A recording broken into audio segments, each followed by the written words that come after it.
Hey there, guys, and welcome back to the second episode of Space Mountain Rebuild. And I'm happy to say that I managed also to do the second episode on the same day as I did the first episode. So I'm pretty aware of what I've told you in the first episode, so that I'm not going to tell you the same things over and over again. One thing I forgot to mention though is I first of all hope it's the never-ending story of my sound problems, but this time I think that from technical point of view everything should be fine. It's only that I start to have my my annually allergy. It's down to the springtime, and I start having a little bit kind of a cold, which isn't a cold. I'm feeling good, but it's just down to my allergic reactions, and I do have my nose is kind of sniffy the overall time, and I don't know if I'll call it in English, but anyway, it's just like a little bit bad, and my noise of my voice is kind of as if I would have a cold. I hope it's not too bad, but yeah, I just wanted to mention this. And I also wanted to mention that I messed a little bit around with coasters in this episode, as you may see already, and this is maybe something which I have to explain a little bit more in detail. So, first of all, I've already told this in many episodes with Phil recently. I am a lot more into coasters because of him, because of the whole Planet Coaster stuff, and just because I'm a nerd and kind of this, and I just wanted to know more about coasters in general. So this is, first of all, a point. The second thing is that by saying so, I really had a problem with Planet Coaster then, starting this project, because when I just decided to do this project, I didn't know that there wasn't an option for a coaster that is being launched into the first part of the track and then have a lift hill in the second part. For me, it was obvious that this should be possible. I didn't actually know that it wasn't possible in the game, so I had to try out so many different coaster types, and I have to say, I just can't say anything else. I'm not happy with the coaster I had to take in the final go. So it's the Talk, which is the only coaster I could take, which I'm kind of happy with the overall look and feel of the coaster track itself, and with the supports, and also with the lounge, of course. But I'm absolutely not happy with how the coaster cars do look like. I'm also not happy with the fact that I don't have a lift hill in the second part of the coaster, because the original layout of the original layout of Space Mountain Mission 2, which I'm going to rebuild. I should have mentioned that in the first episode, by the way, but I think you do know.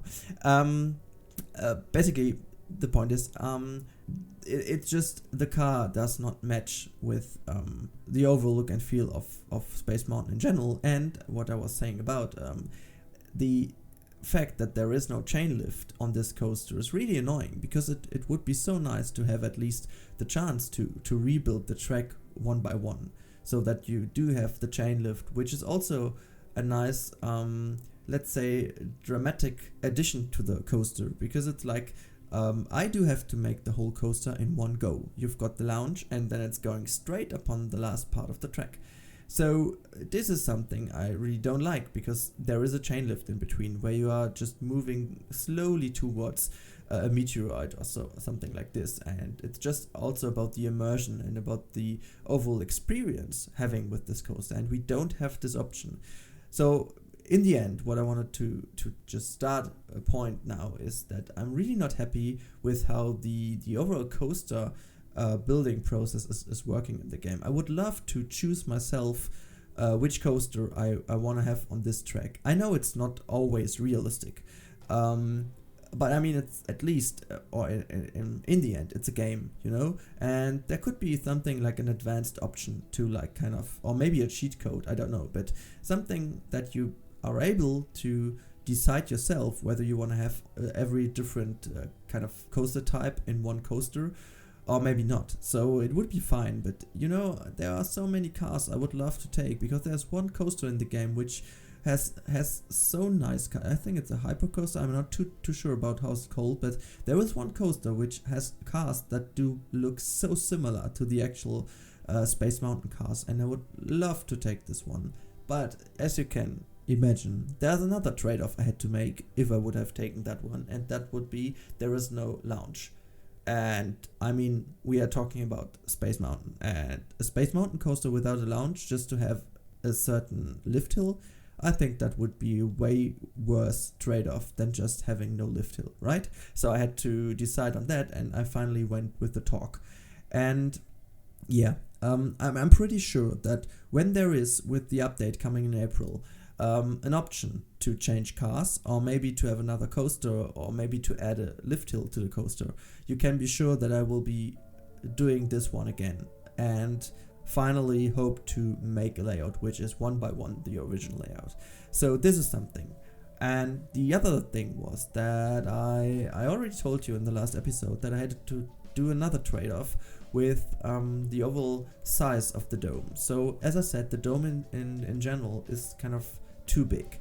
And the layout which I'm actually doing at the moment, and this is also why I didn't cut the whole layout editing out, is pretty much close to the real world layout, but, and that's the point, it's way too widespread. It's not as close as the real one is. The real one is really dense, it's really close and has a lot of crossovers, and I think it was, as I've been told, it was the coaster with the most where the coaster does cross itself most times in Europe.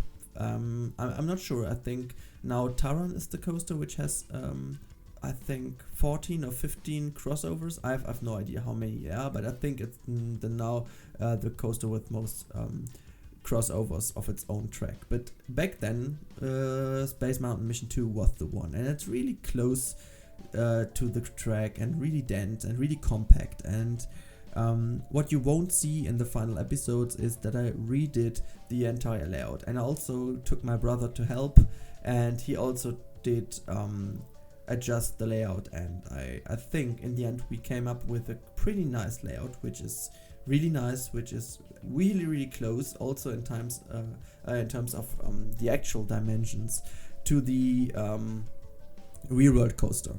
But as you may see, I think we can agree on the fact that I would have to take 3 coasters which are in the game now to make the perfect one. So I needed to have a lounge like the Talk has.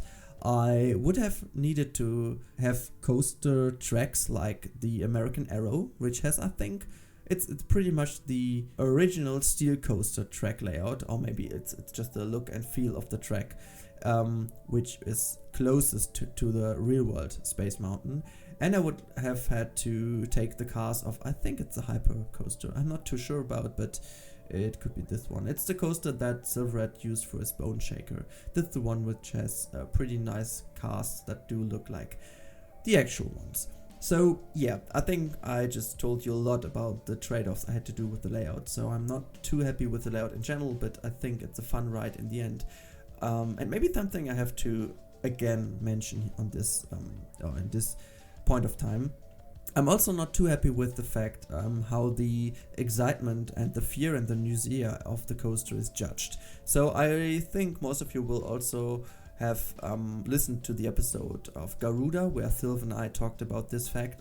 I'm actually not sure if it was actually in the recording or if we had to redo it. I'm not too sure about it. But the thing is that at the moment in Planet Coaster, the time where you wait for the lounge and the time you are waiting in the block section is also counted as time of the coaster where the excitement, fear and nausea is judged. So this is kind of not useful because you are standing there for a certain reason, and in the end result it's not taking the actual excitement rate, it's taking the average excitement rate, which is kind of bad because if you do have a block section, that would also mean that not just in testing mode, but later on when the coaster is opened, the time you do spend in a block section does differ from how many peeps are waiting in the queue and how quick they go into the coaster and how quick they do leave the coaster and stuff like this. And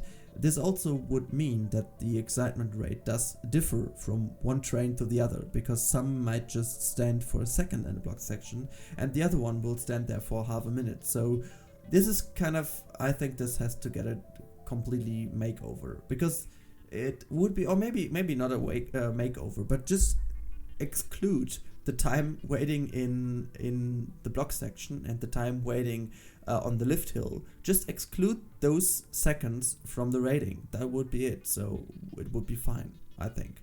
So yeah, last thing I'm going to talk about in this episode before moving on into the next episode is a pretty simple one. It's just I wanted to get in with these with the big pavement part in front of Planet. Why am I always saying Planet Coaster? In front of the dome of Space Mountain. There is in the real world a lot of pavement, a lot of pathway where people can actually go and spend time. And there's also the Subnautica and the submarine in this river, or it's not a river, it's a little lake, and stuff like this. And I wanted just to rise up the whole thing to make the dome look a little bit smaller than it really is, because this was also a trade-off I had to do, a trade-off, and I think in the end I had to figure out how to do this just by faking the entire area, just laying down, as you can see here, different pieces on top of the pavement and on top of the pathway to make it seem like an overall plaza. It's the same thing as always in Planet Coaster. Plazas are hard to make, and you have to deal with the options we have in the game right now, and so this is something I did spend a lot of time in, and I think for the future episodes I will try to cut out as many of the footage where I'm just basically randomly going to redo this area over here. I will redo this area, I guess, for at least 5 times. And I'm not even finished, so I don't know, maybe it will be in the end 6, 7, 8, 9, 10 times redo of this area, I have no idea. But anyway, this should be it for this episode. I hope you still like the project, and we are doing a good progress, I guess, in the next 2 episodes. Yeah, so this should be it for this episode. I should stick to the singular version of it. Anyway, have a great day, guys, and hear you in the next episode. Bye bye.